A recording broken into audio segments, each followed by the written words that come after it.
Allah Subhanahu wa taala yang patut untuk kita renungkan bersama pada pagi hari ini. A'udzubillahi minasyaitonirrajim. Bismillahirrahmanirrahim. Ya ayyuhalladzina amanu qu anfusakum wa ahlikum nara waquduhan nas wal hijarah 'alaiha malaikatun ghiladun shidad la ya'sunallaha ma amarahum wa yaf'aluna ma yu'marun. Firman Allah Subhanahu wa taala, ya ayyuhalladzina amanu, wahai orang-orang yang beriman. Jadi ayat ini termasuk yang dibahas oleh Syekh Abu Bakar Jabir Al-Jazairi di dalam kitab beliau Nida'atur Rahman li Ahlil Iman. Jadi para ulama itu kalau menyusun kitab itu Masya Allah ya, ada kecerdasan mereka di dalam menentukan tema dan pembahasan. Syekh Abu Bakar Al-Jazairi itu mengumpulkan semua ayat dalam Al-Quran yang dimulai dengan lafadz ya ayyuhalladzina amanu atau yang di dalamnya terdapat lafadz ayyuhal mu'minun. Maka ketemu jumlahnya total 92 ayat. Itu kemudian dibahas dalam satu kitab tafsir yang diberi judul Nida'atur Rahman li Ahlil Iman. Panggilan-panggilan Allah yang Maha Pengasih kepada para pemilik keimanan. Jadi khusus tafsir ayat ya ayyuhalladzina amanu. Nah, salah satunya adalah ayat ini, ya ayyuhalladzina amanu, wahai orang-orang yang beriman. Qu anfusakum, jagalah diri kalian, wa ahlikum, dan juga keluarga kalian, naron, dari api neraka, waquduha, yang bahan bakar api neraka itu annasu, manusia, wal hijaratu, dan bebatuan.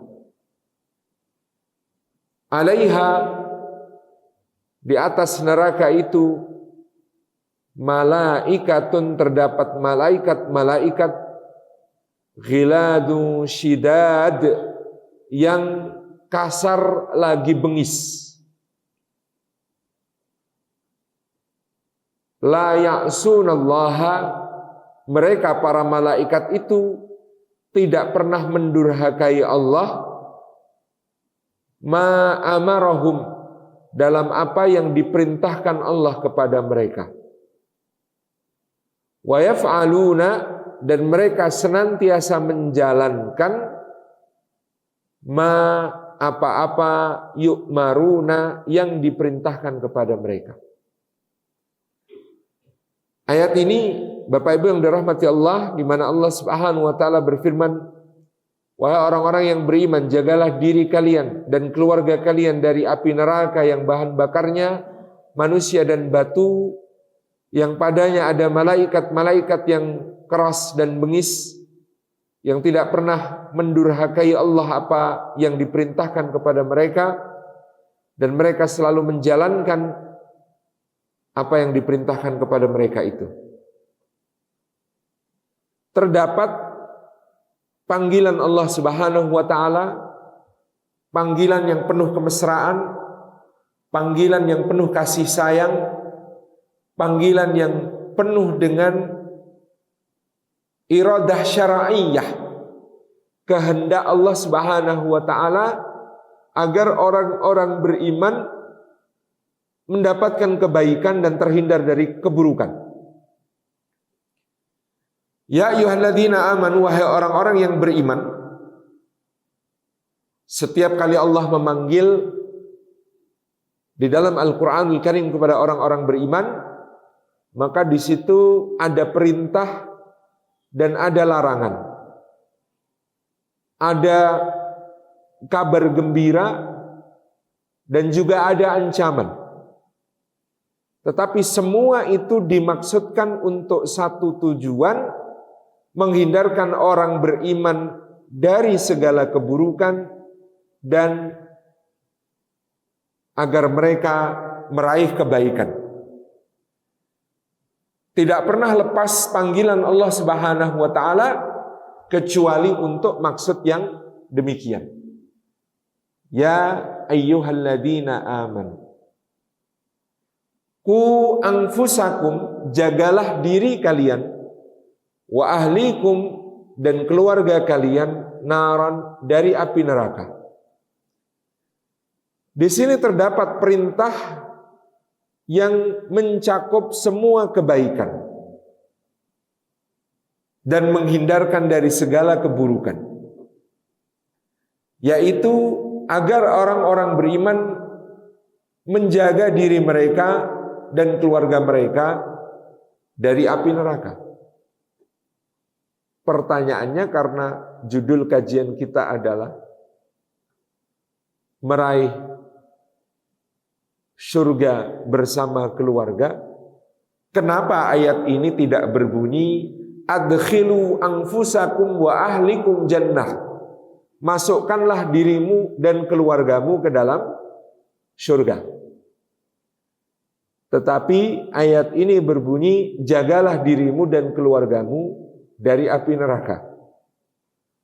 Sebagaimana pula salah satu doa paling penting yang diajarkan Allah dalam Al-Quran dan ditekankan Rasulullah SAW untuk kita baca adalah doa Rabbana atina fid dunya hasanah wa fil akhirati hasanah, ditutup dengan waqina adzabannar, dan jagalah kami dari api neraka. Bukan wa adkhilnal jannah, bukan dan masukkanlah kami ke dalam surga. Jawabannya adalah karena dijaga dari api neraka itu lebih mencakup semua kebaikan daripada dimasukkan ke dalam surga. Sebab masuk surga itu ada 3 skenario. Skenario pertama, masuk surga tanpa hisab. Karena besarnya kebaikan seorang beriman, maka dia tidak perlu lagi diaudit, tidak perlu lagi diperiksa amal-amalnya, tidak perlu lagi dicek mana pahala dan dosanya. Jadi ketika kemudian dia memasuki alam akhirat, Allah memerintahkan agar dia dibawa langsung ke surga tanpa hisab. Mudah-mudahan kita semua termasuk yang demikian. Ini skenario pertama. Skenario kedua, masuk surga dengan dihisab terlebih dahulu. Nah, ketika dihisab, ternyata amal solehnya lebih banyak, dosanya lebih sedikit, kemaksiatannya lebih sedikit, sehingga dengan dihisab amalnya diketahui dia berhak untuk langsung masuk surga sebab dari hisab. Dihitung amalnya, amal solehnya banyak, amal salahnya sedikit, pahalanya besar, dosanya kecil. Maka kemudian dia masuk surga. Paling tidak, mudah-mudahan kita termasuk yang demikian. Skenario ketiga, ketika dihisab ternyata amal salahnya sedikit, maksiatnya yang banyak, pahalanya sedikit, dosanya yang besar. Maka seba'da dihisab, karena dia termasuk orang beriman, keimanan itu tetap menjadikannya berhak untuk masuk surga Allah Subhanahu wa taala. Hanya saja karena dosa-dosa dan kemaksiatan yang dia lakukan, maka dia disucikan terlebih dahulu dari dosa-dosanya dengan cara dimasukkan ke dalam neraka. Setelah tuntas membersihkan dirinya, mensucikan dirinya dari dosa-dosa yang dilakukan, lalu Allah berkenan untuk mengangkatnya ke dalam surga. Para ulama ya, setelah agak gosong-gosong sedikit, lalu kemudian diperintahkan sebelum masuk surga itu masuk ke dalam sebuah mata air yang dengan mandi di situ maka semua luka-lukanya, gosong-gosongnya dari api neraka tadi kemudian bersih, sembuh, dan jadilah dia min ahlil jannah. Nah, skenario ketiga ini meskipun masuk surga, tapi kalau dibayang-bayangkan kok berat sekali. Maka dari itu pemahaman kita terhadap ayat ini, ku anfusakum wa ahlikum nara, jagalah dirimu dan keluargamu dari api neraka. Pemahaman kita terhadap doa waqina adzabannar itu artinya adalah hanya skenario 1 dan 2 saja yang kita mohon kepada Allah. Karena kalau terhindar dari api neraka itu sudah otomatis surga. Tapi kalau masuk surga itu masih ada kemungkinan mampir transit neraka. Itulah mengapa doanya waqina adzabannar. Itulah kenapa Allah mengatakan ku anfusakum wa ahlikum nara. Jadi ku anfusakum wa ahlikum nara itu terjemah harfiah. Memang jagalah dirimu dan keluargamu dari api neraka, tapi terjemah maknawiyahnya adalah masukkanlah dirimu dan keluargamu ke dalam surga tanpa hisab, atau kalau dengan hisab maka harus amal solehnya lebih banyak daripada maksiatnya. Ini tugas yang luar biasa, tanggung jawab yang sangat besar bagi setiap orang beriman, yaitu menjaga dirinya dan keluarganya dari api neraka, alias memasukkan dirinya dan keluarganya ke dalam surga tanpa hisab, atau kalau dengan hisab maka harus dipastikan amal solehnya lebih banyak daripada dosa-dosanya. Ini pemahaman terhadap ku anfusakum wa ahlikum nara. Maka setiap individu mukmin, baik itu suami, baik itu istri, baik itu ayah, baik itu ibu, ataupun anak-anaknya, semuanya punya tugas kewajiban yang sama, ku anfusakum wa ahlikum nar, untuk menjaga dirinya dan keluarganya dari api neraka. Maka menjaga ini dengan segala upaya yang memungkinkan untuk dilakukan. Seperti dalam salah satu sabdanya Rasulullah sallallahu alaihi wasallam menyatakan,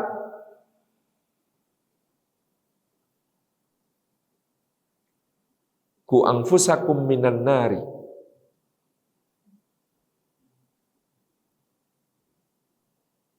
walau birutabin au tamrin, jagalah dirimu dari api neraka meskipun hanya dengan sebutir kurma basah ataupun sebutir kurma kering, yakni dengan bersedekah senilai 1 butir kurma basah atau bersedekah senilai 1 butir kurma kering, yang dengan itu diniatkan untuk menjaga dirinya dari api neraka. Artinya di sini Rasulullah sallallahu alaihi wasallam memberikan kepada kita pengingat bahwa jalan untuk menjaga diri kita dan juga keluarga kita dari api neraka itu jangan dibayangkan yang muluk-muluk, yang besar-besar, yang dahsyat-dahsyat dulu. Bahkan itu bisa dilakukan dengan amalan-amalan yang kecil atau diremehkan oleh manusia. Selama itu diniatkan untuk menjaga diri kita dari kemurkaan Allah, menjaga diri kita dari azab Allah, menjaga diri kita dari api neraka, maka itu akan menjadi sebuah amal, sebuah ketaatan, sebuah ikhtiar yang sangat berharga di sisi Allah Subhanahu wa ta'ala.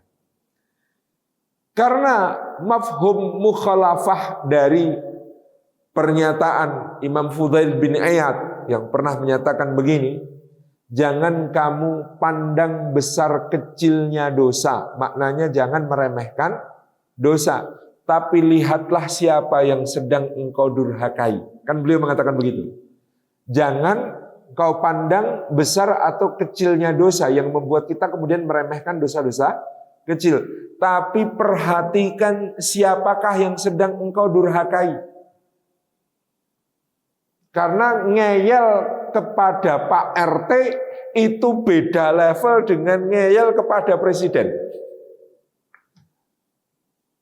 Konsekuensi dari ngeyel kepada Pak RT, melanggar aturannya Pak RT, itu berbeda dengan konsekuensi dari melanggar aturannya presiden. Maka beliau pernah berpesan, jangan kamu pandang soal besar kecilnya dosa yang membuat kamu mungkin meremehkan. Allah dosa kecil, Allah kemaksiatan sepele, gitu. Tapi beliau memberikan pesan, tetapi lihatlah kepada siapa engkau sedang durhaka. Karena kamu durhaka kepada penguasa semesta alam. Karena kamu sedang bermaksiat kepada yang menggenggam seluruh kehidupan. Karena kamu sedang melakukan pelanggaran terhadap aturannya zat yang maha agung, maha besar, maha keras siksanya, maha cepat perhitungannya, yaitu Allah Subhanahu wa ta'ala. Tapi saya ingin mengambil mafhum mukhalafahnya agar optimis gitu. Juga jangan pandang besar kecilnya ketaatan yang kita lakukan. Karena apa?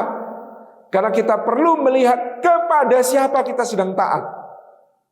Berdasarkan kemampuannya untuk memberikan reward, kemampuannya untuk memberikan penghargaan. Ngambilkan pulpennya Pak RT yang jatuh, itu bisa beda rewardnya dengan ngambilkan pulpennya presiden yang jatuh. Sangat berbeda. Ngambilkan penanya Imam Syafi'i yang jatuh saja itu dapat 8 dinar. Ada di biografi Manaqibus Syafi'i karya Imam Al-Baihaqi itu disebutkan pada suatu kali Imam Syafi'i itu sedang mengendarai unta, di atas unta itu beliau nulis. Ketika sedang nulis di unta itu penanya lepas jatuh ke bawah. Lalu orang yang nuntunkan unta beliau itu ngambilkan, kemudian diberikan kepada beliau. Spontan beliau ngerogoh saku, di saku itu ada 8 dinar, Pak. 8 dinar itu 8 kali 4,25 gram emas 22 karat. 4 kali 8 itu 32, seperempat kali 8 itu 2, berarti 34 gram. Emas 34 gram, langsung dikasihkan kepada orang itu. Jadi saking dermawannya Imam Syafi'i. Nah, kalau membayangkan itu. Jadi jangan memandang besar kecilnya ketaatan yang dilakukan, karena kita sedang mencari keridhaan dari Rabb semesta alam. Kita sedang mencari rewardnya itu dari Allah Subhanahu wa ta'ala yang memiliki segala perbendaharaan di seluruh langit dan bumi.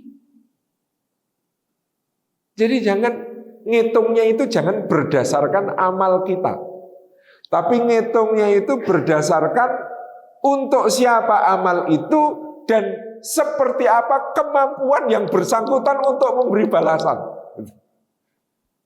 Ngitungnya bukan dari kita, ngitungnya dari sisi Allah Subhanahu wa ta'ala. Jadi ini kan optimismenya begitu. Bukan soal amalnya besar atau kecil, yang kita lakukan itu berapa skalanya, bukan. Yang kita pertimbangkan adalah betapa maha besarnya, maha kayanya, maha dermawannya, maha pengasihnya, maha penyayangnya zat yang kita hendak raih ridhonya. Kita pengen buat dia Jalla wa'ala itu senang. Dan kemampuannya yang maha tidak terbatas untuk memberikan reward, untuk memberikan penghargaan, untuk memberikan apresiasi kepada kita. Jadi itu orang mukmin itu ketika beramal soleh itu bayangannya harus begitu. Bukan cuma menghitung, waduh ini amalku, oh ini amal yang kecil, oh ini amal yang besar, bukan. Tetapi yang sedang kita qasdu di dalam hati, istilahnya orang Jawa kita qasdu. Qasdu itu dari kata qasdu, maksud itu apa yang kemudian diniatkan di dalam hati adalah untuk mendapatkan keridhaan dari Rabb semesta alam. Sehingga tadi Rasulullah SAW memberikan panduan kepada kita, jagalah dirimu dari api neraka meskipun hanya dengan sebutir kurma. Duh, ternyata sebutir kurma kalau Allah ridha itu cukup untuk bisa menjaga diri kita dari api neraka. Maka makna yang berikutnya yang kita fahami dari firman Allah Subhanahu wa taala, "Qu anfusakum wa ahlikum nara", jagalah dirimu dan keluargamu dari api neraka, adalah upaya apapun melaksanakan amal soleh yang bisa kita lakukan kepada diri kita dan juga di tengah-tengah keluarga kita untuk menghindarkan diri kita dari api neraka adalah berharga. Meskipun dalam sabda Nabi SAW tadi hanya dengan sebutir kurma. Sebutir kurma basah, sebutir kurma kering, semuanya berharga untuk menjaga seseorang dari api neraka. Jadi ini Bapak Ibu yang dirahmati oleh Allah Subhanahu wa taala yang menjadi poin kedua dari qu anfusakum wa ahlikum nar. Poin ketiga, dalam qu anfusakum wa ahlikum nar terkandung makna bagaimana orang tua diberikan oleh Allah Subhanahu wa taala tanggung jawab untuk menjaga dirinya dan keluarganya itu dengan segala upaya dari api neraka. Suami atas istrinya, ar-rijalu qawwamuna 'alan nisa. Orang tua atas anak-anaknya. Seperti yang disabdakan Rasulullah SAW, kullu mauludin yulatu 'alal fitrah fa abawahu yuhawwidanihi au yunassiranihi au yumajjisanihi. Kullu mauludin, setiap anak yang lahir, yulatu 'alal fitrah, dilahirkan di atas fitrah. Makna fitrah, al-fitratu al-islam, al-fitratu at-tauhid, al-fitratu al-mu'ahadah, al-fitratu as-siratul mustaqim. Jadi makna fitrah itu kata para ulama tidak lepas dari 4. Satu, fitrah itu Islam. Karena itulah di dalam hadis ini tidak ada kata-kata fa'abawahu yusallimanihi. Karena fitrah itu sudah Islam. Kan hadisnya berbunyi setiap anak yang lahir di atas fitrah. Maka kedua orang tuanya yang yuhawidanihi, menjadikannya Yahudi. Au yunassiranihi, atau menjadikannya Nasrani. Au yumajjisanihi, atau menjadikannya Majusi. Tidak ada di situ kata-kata yusallimanihi, menjadikannya Islam. Tidak ada. Karena fitrah adalah Islam. Yang kedua, fitrah itu maknanya tauhid. Tauhid itu dia mengesahkan Allah Subhanahu wa taala. Itu fitrah. Yang ketiga, makna fitrah adalah al-mu'ahadah, atau perjanjian antara Allah dengan hambanya ketika Allah berfirman, alastu bi rabbikum qalu bala syahidna. Maka semua hamba mengatakan kepada Rabbnya Jalla wa'ala, betul ya Allah, kami menjadi saksi, Engkau adalah Rabb kami, Engkau adalah ilah kami. Wa annallaha rabbi wa rabbukum fa'buduh, hadza siratum mustaqim. Maka berikutnya pengertian fitrah adalah siratum mustaqim. Karena di situ makna siratum mustaqim, Allah itu Rabbku, Rabb kalian, penciptaku, pencipta kalian, pemberi rizkiku, pemberi rizki kalian, pengatur segala urusanku, pengatur segala urusan kalian, pemilik dan penguasaku, pemilik dan penguasa kalian. Maka karena dia adalah pencipta, pemelihara, pemberi rizki, pengatur segala urusan, dialah satu-satunya sesembahan. Fa'buduhu, maka sembahlah dia semata-mata. Hadza siratum mustaqim, inilah jalan yang lurus. Jadi makna fitrah ada 4 ini. Kalau ada orang sekarang bahas fitrah kok tidak pakai definisi, ini kebablasan. Jadi apa-apa kok disebut fitrah, ini juga keliru. Oh, fitrah itu memang fitrahnya laki-laki itu begitu. Maksudnya mungkin tabiat. Nah, tabiat itu beda, bukan fitrah, gitu ya. Jadi kadang-kadang dikelirukan istilah fitrah untuk menyebut tabiat. Fitrahnya perempuan itu begitu. Itu bukan fitrah, itu tabiat.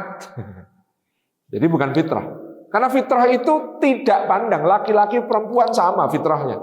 Karena fitrah itu Islam, fitrah itu tauhid, fitrah itu muahadah, fitrah itu siratul mustaqim. Dah nggak keluar dari makna itu. Adapun ya kita melihat karakter, kecenderungan, itu namanya tabiat. Bukan fitrah. Jadi ini pendisiplinan istilah saja, pendisiplinan istilah. Setiap anak yang lahir di atas fitrah. Fa'abawahu, maka kedua orang tuanya akan dimintai pertanggungjawaban oleh Allah Subhanahu wa taala, yuhawidanihi, kalau menjadikannya Yahudi, au yunassiranihi, atau menjadikannya Nasrani, au yumajjisanihi, atau menjadikannya Majusi. Maka di situ ada terkandung perintah dari Allah bahwa ku anfusakum wa ahlikum nara, jagalah dirimu dan keluargamu dari api neraka. Haddul asfal, batas minimalnya itu menjaga anak, menjaga istri, menjaga seluruh keluarga supaya di atas fitrah, beriman sampai akhir hayat, berislam sampai akhir hayat, bertauhid sampai akhir hayat, bermuahadah sampai akhir hayat, bersiratim mustaqim sampai akhir hayat. Itu batas minimalnya. Terkait ku anfusakum wa ahlikum. Dan Allah Subhanahu wa taala yang Maha Pemurah, tadi kita menyebutkan bagaimana Allah Subhanahu wa taala Maha Pemurah, Maha Pengasih, Maha Penyayang. Kita itu beramal bukan mengukur dari besar kecilnya amal kita, tapi mengukurnya itu dari kemampuannya zat yang kita ingin raih ridhonya dalam memberikan balasan, yaitu Allah Subhanahu wa taala yang memiliki alam semesta. Maka coba perhatikan surah At-Tur ayat ke-21, di mana Allah Subhanahu wa taala berfirman, walladzina amanu wattaba'athum dzurriyyatuhum biimanin alhaqna bihim dzurriyyatahum wa ma alatnahum min amalihim min syai' kullu mri'im bima kasaba rahin. Shadaqallahul adzim. Firman Allah Subhanahu wa taala,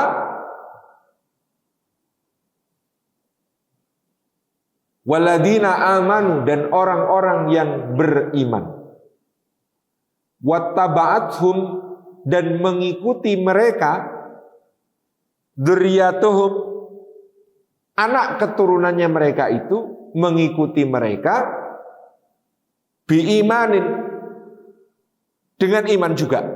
Jadi kalau ada orang tua, anak keturunannya, anak, cucu, buyut, canggah, waring, udeg-udeg, gantung siwur, debok bosok, apalagi galih asem, terus terah tumerah begitu, itu kok mengikuti orang-orang tuanya dalam keimanan, alhaqna bihim dzurriyyatahum, maka akan kami himpun, akan kami pertemukan, akan kami sambungkan seluruh garis keturunannya itu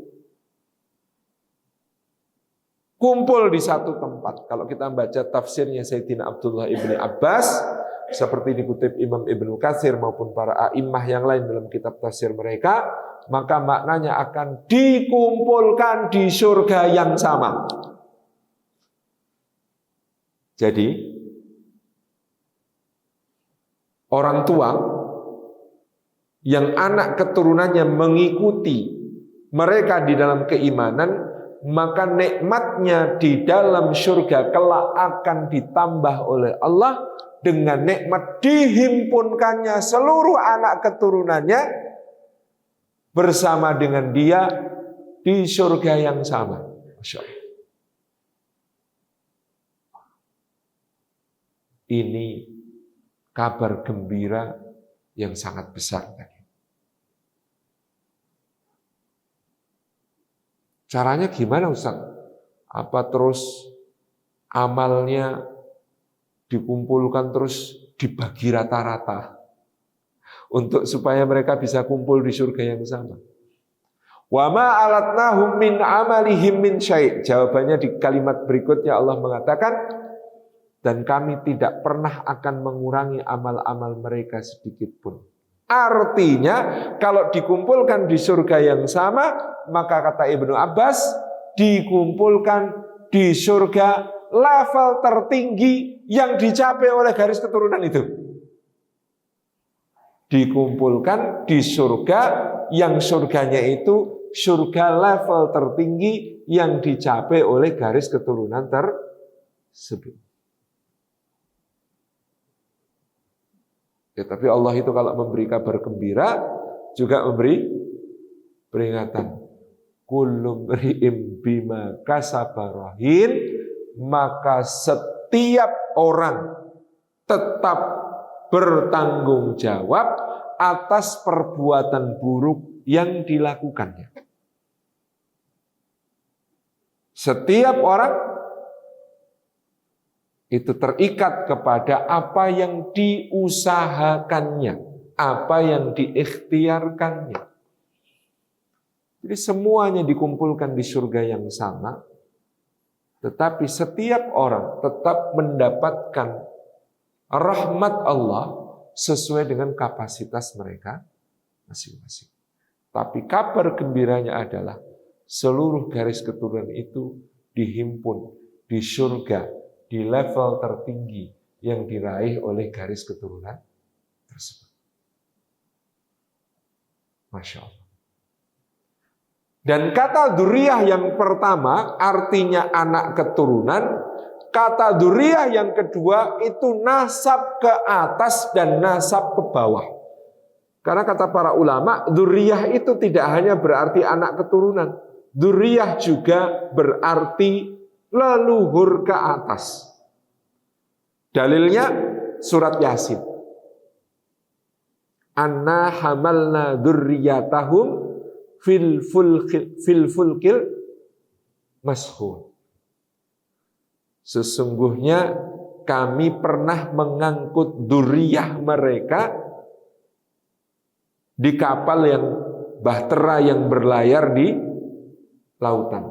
Makna ayat itu, leluhur kita dulu diangkut oleh Allah Subhanahu wa taala di bahteranya Nabi Nuh alaihi salam. Itu kan dzurriyyah di situ. Dan maknanya bukan anak keturunan tapi leluhur. Dengan demikian maka di ayat ini kata dzurriyyah yang kedua maknanya adalah nasab ke atas, nasab ke bawah. Alhaqna bihim dzurriyyatahum, kami sambungkan, kami hubungkan, kami himpunkan mereka bersama seluruh garis keturunannya ke atas maupun ke bawah. Ini janji Allah Subhanahu wa Ta'ala. Dengan wa ma alatnahum min amalihim min syai', tanpa mengurangi amal-amal mereka sedikit pun. Semua amal mendapatkan penghargaan dari Allah Subhanahu wa Ta'ala. Ini sangat penting. Jadi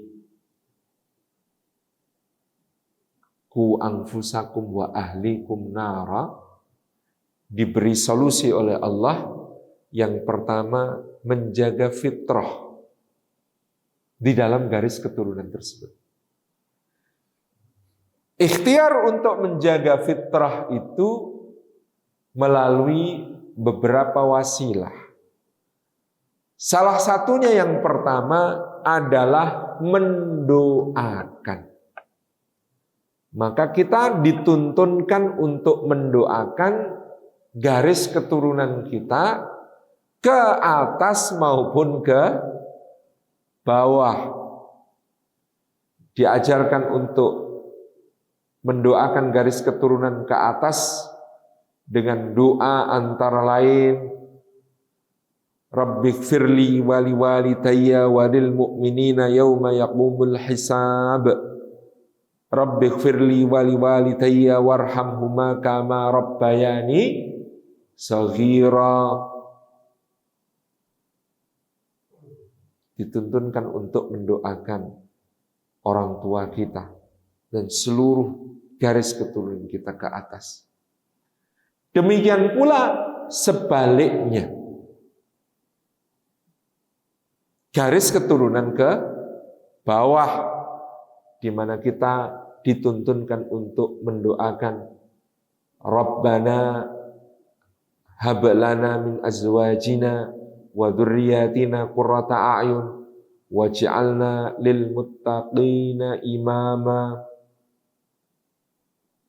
Atau doa Rabbi habli minas salihin, atau doa Rabbi habli min ladunka dzurriyyatan thayyibah, atau doa Rabbi ij'alni muqimas sholati wa min dzurriyyati rabbana wa taqabbal doa.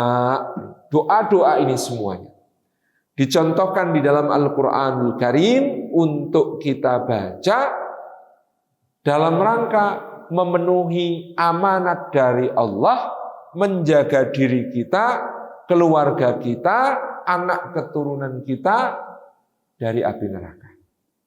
Maknanya memasukkan mereka ke dalam surga tanpa hisab, atau kalau dengan hisab maka dengan memastikan amal solehnya lebih unggul daripada dosa-dosanya. Jadi doa. Yang berikutnya adalah at-tarbiyah, mendidik. Di dalam keluarga itu ada pendidikan dengan pewarisan nilai-nilai keimanan.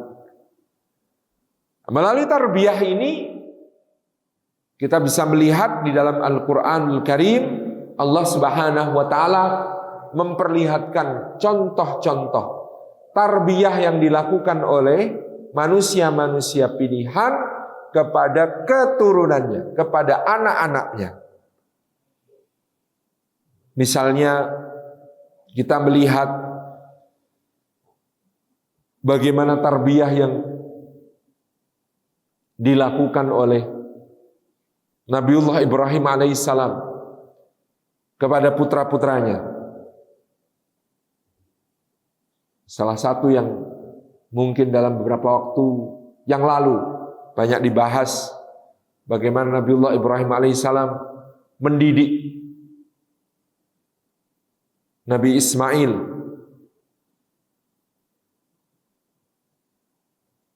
dengan tauhid yang luar biasa. Ketika beliau meninggalkan Ismail dan ibunya di padang tandus Bakkah, maka doa Nabi Ibrahim alaihissalam di surat Ibrahim ayat ke-37, Rabbana inni askantu min dzurriyyati biwadin ghairi dzi zar'in 'inda baitikal muharram Rabbana liyuqimus shalah faj'al af'idatan minan nasi tahwi ilaihim warzuqhum minats tsamarati la'allahum yashkurun. Duhai Rabb kami, sesungguhnya aku menempatkan sebagian di antara anak keturunanku di sebuah lembah yang tidak ada tanaman-tanamannya di dekat rumah Engkau yang mulia. Ya Allah, supaya mereka mau menegakkan salat, maka jadikanlah manusia hati sebagian mereka merunduk untuk menyayangi anak keturunanku ini, dan karuniakanlah kepada mereka rizki dari buah-buahan, mudah-mudahan mereka bersyukur. Ini doa tapi sekaligus metode pendidikan. InsyaAllah bisa kita bahas di waktu yang lain. Kita juga bisa menyimak di dalam Al-Quran contoh pendidikan keluarga yang dilakukan oleh Luqman alaihissalam. Dimulai dengan bagaimana Luqman mengungkapkan rasa syukur kepada Allah Subhanahu wa taala tentang keluarganya, dan bagaimana kemudian Luqman menanamkan rasa syukur antar anggota keluarganya. Lalu Allah menunjukkan bagaimana pendidikan itu berjalan. Wa idh qala Luqmanu li banihi wa huwa ya'iduhu ya bunayya la tusyrik billah. Pendidikan pertama Luqman kepada anaknya, wahai anakku, jangan mempersekutukan Allah, innasyirka ladzulmun adzim, karena mempersekutukan Allah itu kedzaliman yang besar. Jadi kurikulum pertamanya tauhid. Kurikulum kedua, ya bunayya innaha in takum mithqala habbatin min khardalin fatakum fi sahratin aw fis samawati aw fil ardi ya'ti bihallah innallaha latifun khabir. Wahai anakku, apabila ada seberat biji darah kecil sekali tersembunyi di dalam batu atau di antara lapis-lapis langit atau di kedalaman bumi, meskipun tidak ada yang melihat, tetapi Allah Subhanahu wa taala Maha melihat dan pasti akan mendatangkan balasannya. Jadi yang kedua itu muraqabatullah. Yang diajarkan Luqman kepada anaknya adalah bahwasanya Allah senantiasa Maha mengawasi dan bahwasanya Allah membalas setiap amal perbuatan baik maupun buruk. Jadi kurikulum pertama tauhid, kurikulum kedua muraqabatullah, kurikulum ketiga baru ibadah. Ya bunayya aqimis sholata wa'mur bil ma'rufi wanha 'anil munkari wasbir 'ala ma asabak inna dzalika min azmil umur. Wahai anakku, tegakkanlah salat, perintahkan yang ma'ruf, cegah yang mungkar, dan bersabarlah atas apa yang menimpamu. Sesungguhnya semua itu tadi termasuk perkara yang diwajibkan. Yang keempat, akhlak. Wala tusa'ir khadzaka linnasi wala tamshi fil ardi maraha. Akhlak untuk tidak sombong di atas bumi. Yang kelima, adab. Waqsid fi masyika waghdud min sautik, dan sederhanalah dalam berjalan dan tahanlah sebagian suaramu. Nah, jadi 5 kurikulumnya. Pendidikan keluarga untuk menjaga dari api neraka, kurikulumnya ada 5. Tauhid, muraqabatullah, ibadah, akhlak, adab. Jadi tadi melalui pendidikan. Bagian akhir dari pendidikan itu menurut Al-Quran adalah wasiat.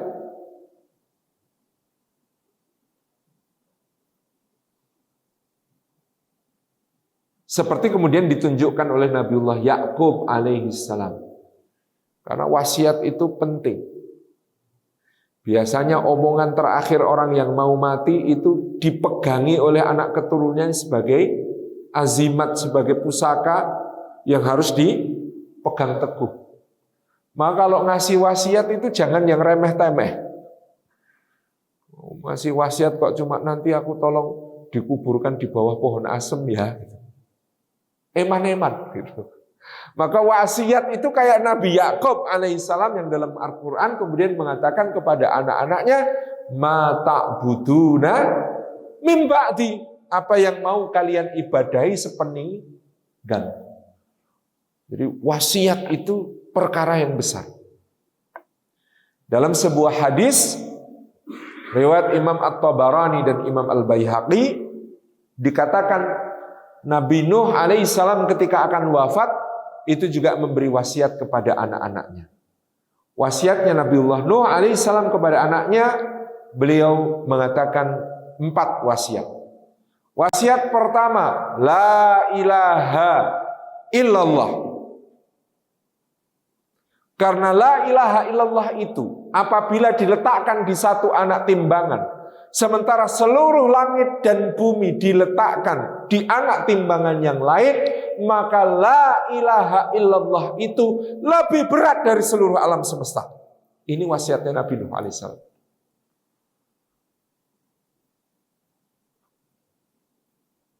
Dan apabila alam semesta ini, kata Nabi Nuh alaihissalam, dirapatkan menjadi satu genggaman, alam semesta yang sebesar ini, kalau dirapatkan dalam satu genggaman, kira-kira apa jadinya, Pak? Jadi dulu para fisikawan itu baru zamannya Einstein bahas tentang black hole alias lubang hitam.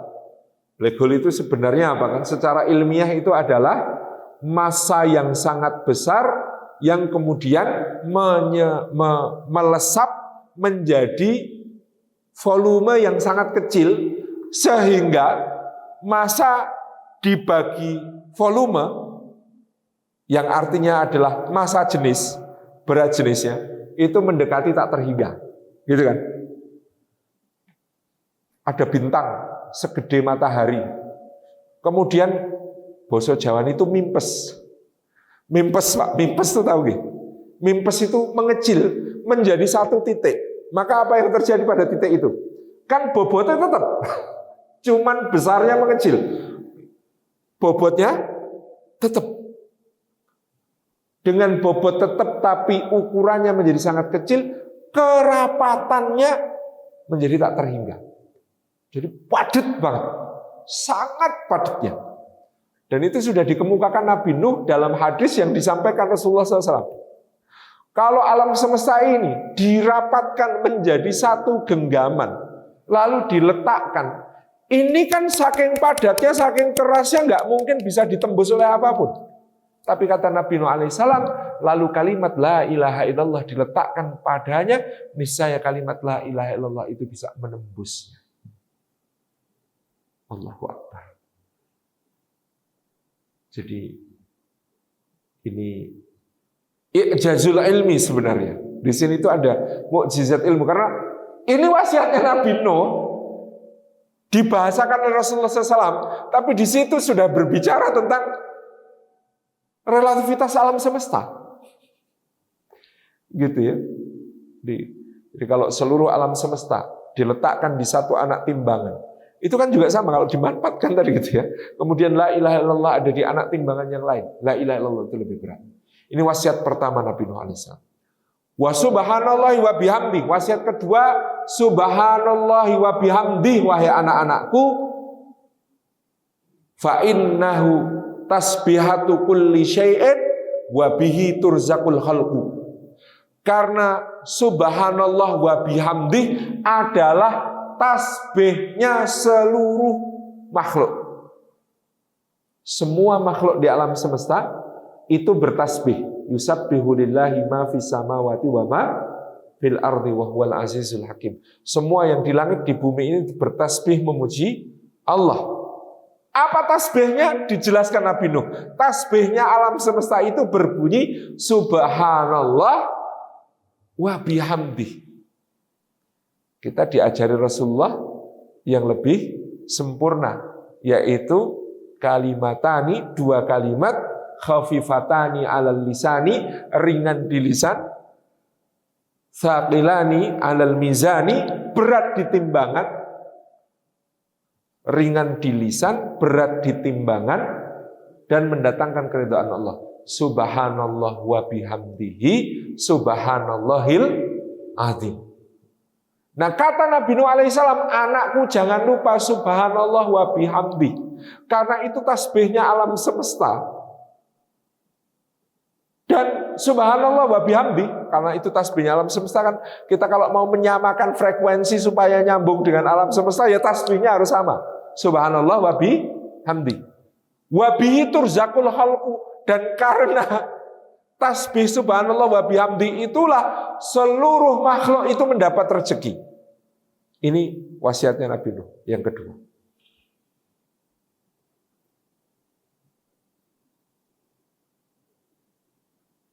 Wasiat yang ketiga, wa iyyakum wasyirki wal kibri. Yang harus kalian jaga selanjutnya, jangan pernah syirik. Dan yang kedua, jangan pernah sombong. Jadi wasiatnya Nabi Nuh itu 2 untuk dipegang, 2 untuk dijauhi.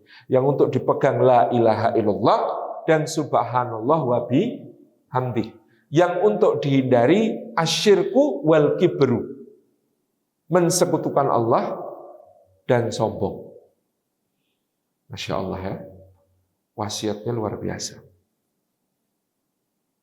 Jadi tadi ada doa, ada tarbiyah, ada wasiat.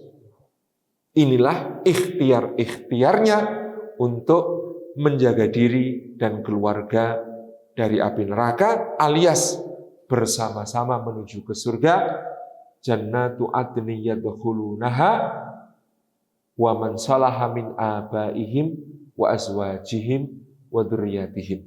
Surga Aden yang akan mereka masuki bersama orang-orang yang berbuat kesalehan dari bapak-bapaknya ke atas, dari pasangan-pasangannya, dan juga dari anak keturunannya ke bawah. Insya Allah detailnya tentang 3 tadi, doa, tarbiyah, wasiat, akan kita bahas di kesempatan yang lain. Barakallahu fikum ajma'in. Kami kembalikan kepada pembawa acara.